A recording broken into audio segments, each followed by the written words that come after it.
ಅಂತೂ ಇಂತೂ ಜೋರು ಗದ್ದಲ, ಗಲಾಟೆ, ಚರ್ಚೆ ಹಾಗೂ ವಾಕೌಟ್ಗಳ ನಡುವೆ ಪರೀಕ್ಷಾ ಅಕ್ರಮ ತಡೆ ತಿದ್ದುಪಡಿ ಮಸೂದೆ ಈಗ ಲೋಕಸಭೆಯಲ್ಲಿ ಅಂಗೀಕಾರವಾಗಿದೆ. ಧ್ವನಿ ಮತದ ಮೂಲಕ ಲೋಕಸಭೆಯಲ್ಲಿ ಈ ಒಂದು ಮಸೂದೆಯನ್ನ ಅಂಗೀಕರಿಸಲಾಗಿದೆ.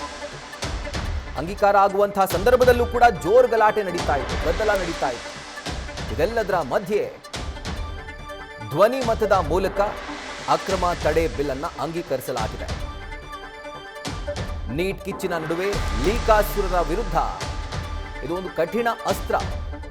ಮತ್ತು ರಾಜ್ಯಸಭೆಯಲ್ಲಿ ವಂದೇ ಮಾತರಂ ಮಸೂದೆ ಪಾಸ್ ಆಗಿದೆ. ರಾಷ್ಟ್ರಗೀತೆ ಮಾದರಿಯನ್ನ ಅಪಮಾನ ಮಾಡಿದರೆ 3 ವರ್ಷ ಜೈಲು ಶಿಕ್ಷೆ ಅನ್ನುವಂಥ ಒಂದು ಮಸೂದೆ ಅದು ಕೂಡ ಅಂಗೀಕಾರ ಆಗಿದೆ. ಇನ್ನು ಲೋಕಸಭೆಯಲ್ಲಿ ಪರೀಕ್ಷಾ ಅಕ್ರಮ ತಡೆ ತಿದ್ದುಪಡಿ ಮಸೂದೆ 2026 ಅಂಗೀಕಾರವಾಗಿದೆ.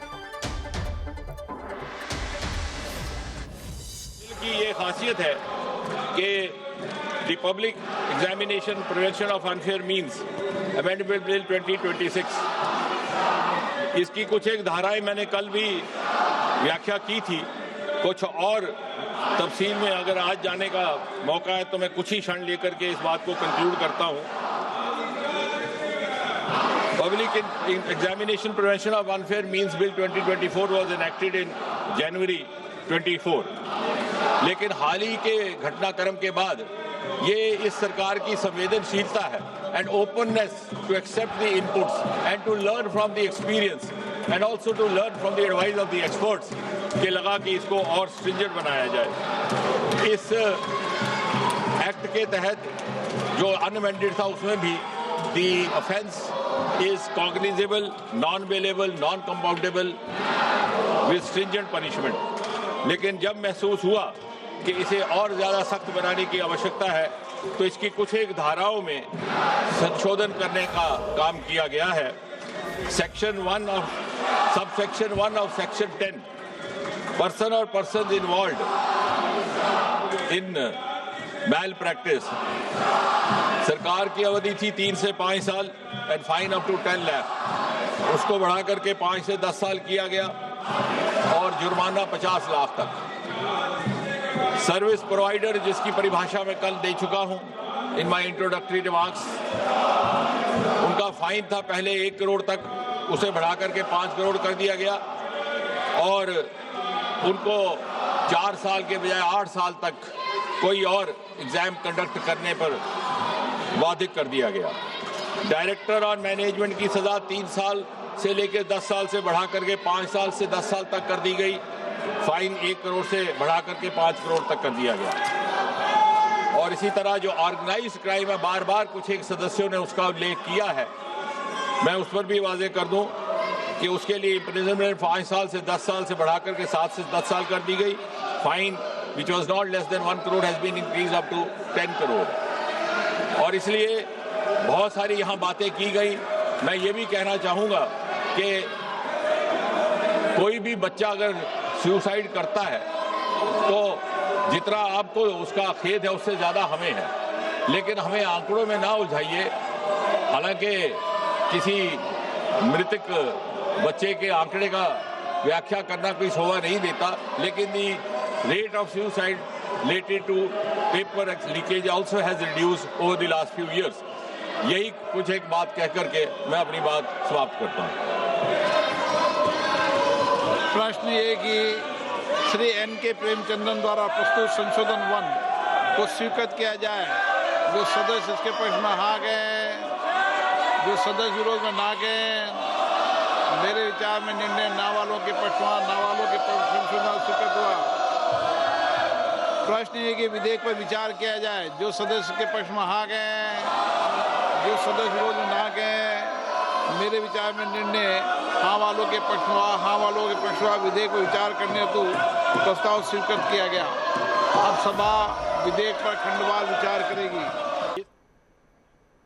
ಇದಕ್ಕೆ ಸಂಬಂಧಪಟ್ಟಂತೆ ಡೀಟೇಲ್ಸ್ ಅನ್ನು ಕೊಡ್ತಾ ಹೋಗ್ತಾರೆ ನಮ್ಮ ಸೀನಿಯರ್ ಸ್ಪೆಷಲ್ ಕರೆಸ್ಪಾಂಡೆಂಟ್ ಚಂದ್ರಮೋಹನ್. ಈಗ ಲೈವ್ ನಲ್ಲಿ ಜಾಯಿನ್ ಆಗ್ತಿದ್ದಾರೆ. ಚಂದ್ರಮೋಹನ್, ಮುಂಚೆ ಒಬ್ಬ ವ್ಯಕ್ತಿ ಈ ಒಂದು ಲೀಕ್ ನಲ್ಲಿ ಇನ್ವಾಲ್ವ್ ಆಗಿದ್ರೆ ಆತನ ಒಂದು ಶಿಕ್ಷೆ ಏನಿದೆ ಅದನ್ನ ಆ ಪ್ರಮಾಣವನ್ನ ಏರಿಕೆ ಮಾಡಲಾಗಿದೆ. ಸುಮಾರು 5 ರಿಂದ 10 ವರ್ಷ, 50 ಲಕ್ಷ ರೂಪಾಯಿ ದಂಡ, 1 ಕೋಟಿವರೆಗೂ ಹೋಗುತ್ತೆ.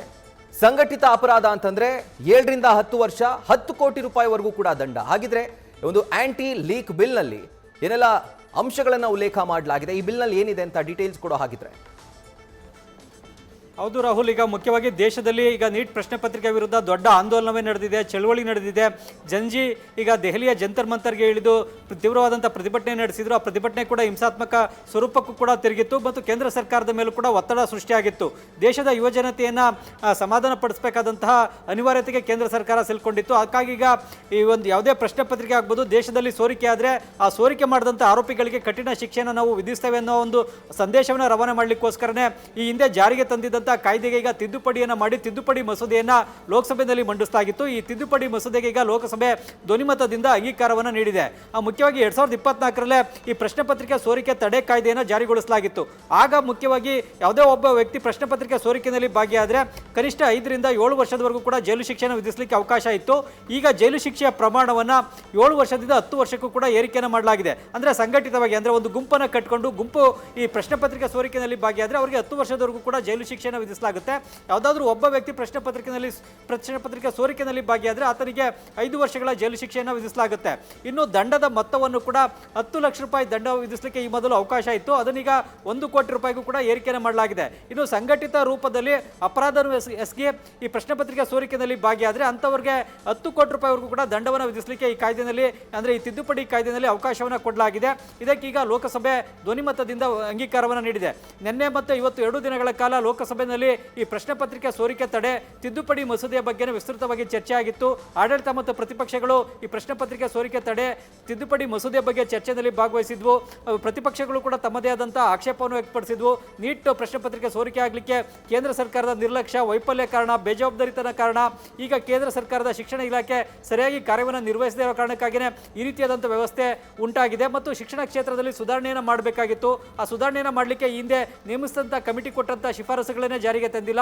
ಈಗ ಹೊಸದಾಗಿ ಕಾರ್ಯಪಡೆಯನ್ನು ರಚಿಸಲಾಗಿದೆ ಅಂತೇಳಿ ಈ ಕಾರ್ಯಪಡೆ ಬಗ್ಗೆನೂ ಕೂಡ ವಿರೋಧ ಪಕ್ಷಗಳು ತಮ್ಮ ಆಕ್ಷೇಪವನ್ನು ವ್ಯಕ್ತಪಡಿಸಿದ್ವು.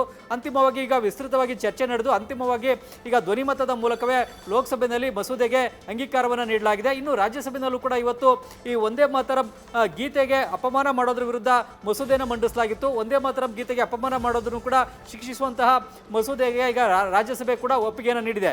ಈ ಪ್ರಶ್ನೆ ಪತ್ರಿಕೆ ಸೋರಿಕೆ ತಿದ್ದುಪಡಿ ಮಸೂದೆಯನ್ನು ಈಗ ಲೋಕಸಭೆ ಅಂಗೀಕಾರ ಕೊಟ್ಟಿರೋದ್ರಿಂದ ಇದನ್ನು ಈಗ ರಾಜ್ಯಸಭೆಗೆ ಕಳಿಸಲಾಗುತ್ತೆ. ಹೀಗಾಗಿ ನಾಳೆ ನಂತರ ರಾಜ್ಯಸಭೆಯಲ್ಲಿ ಈ ಮಸೂದೆಯನ್ನು ಮಂಡಿಸಿ ಚರ್ಚಿಸಿ ಅಲ್ಲಿ ರಾಜ್ಯಸಭೆಯಲ್ಲೂ ಕೂಡ ಒಪ್ಪಿಗೆಯನ್ನು ಪಡ್ಕೊಳ್ಬೇಕಾಗುತ್ತೆ. ರಾಜ್ಯಸಭೆಯಲ್ಲೂ ಕೂಡ ಎನ್ಡಿಎಗೆ ಸ್ಪಷ್ಟವಾದಂಥ ಬಹುಮತ ಈಗ ಇರೋದ್ರಿಂದಾಗಿ ರಾಜ್ಯಸಭೆಯಲ್ಲೂ ಕೂಡ ಈ ಮಸೂದೆಗೆ ಒಪ್ಪಿಗೆ ಸಿಗೋದ್ರಲ್ಲಿ ಯಾವುದೇ ಅನುಮಾನ ಇಲ್ಲ. ಆದರೆ ಈ ಮೂಲಕವಾಗಿ ಏನಂತಂದರೆ ಕೇಂದ್ರ ಸರ್ಕಾರ ದೇಶದ ಯುವಜನತೆಗೆ ಒಂದು ಸ್ಪಷ್ಟವಾದಂಥ ಸಂದೇಶವನ್ನು ರವಾನೆ ಮಾಡ್ತಾ ಇದೆ. ಇನ್ನು ಮುಂದೆ ಯಾವುದೇ ಪರೀಕ್ಷೆಗಳ ಪ್ರಶ್ನೆ ಪತ್ರಿಕೆಗಳು ಸೋರಿಕೆ ಆದರೆ ಅಂಥ ಆರೋಪಿಗಳನ್ನು ನಾವು ಸುಮ್ಮನೆ ಬಿಡೋದಿಲ್ಲ, ಅವರಿಗೆ ಕಠಿಣವಾದಂಥ ಶಿಕ್ಷೆಯನ್ನು ವಿಧಿಸ್ತೇವೆ, ಅದಕ್ಕೆ ಬೇಕಾದಂಥ ಕಾನೂನನ್ನು ನಾವು ಈಗ ಜಾರಿಗೊಳಿಸಿದ್ದೇವೆ ಎನ್ನುವ ಸಂದೇಶವನ್ನು ರವಾನೆ ಮಾಡಲಿಕ್ಕೋಸ್ಕರನೇ ಈ ತಿದ್ದುಪಡಿ ಮಸೂದೆಯನ್ನು ಮಂಡಿಸಿ ಈಗ ಜಾರಿಗೊಳಿಸಲಿಕ್ಕೆ ಕೇಂದ್ರ ಸರ್ಕಾರ ಯತ್ನಿಸ್ತಾ ಇದೆ. Rahul. Right Chandramohan, thank you ಡೀಟೇಲ್ಸ್ಗೆ. ನ್ಯೂಸ್ ಫಸ್ಟ್ ನಿರ್ಭೀತಿಯಿಂದ ನಿಮ್ಮ ಪರವಾಗಿ.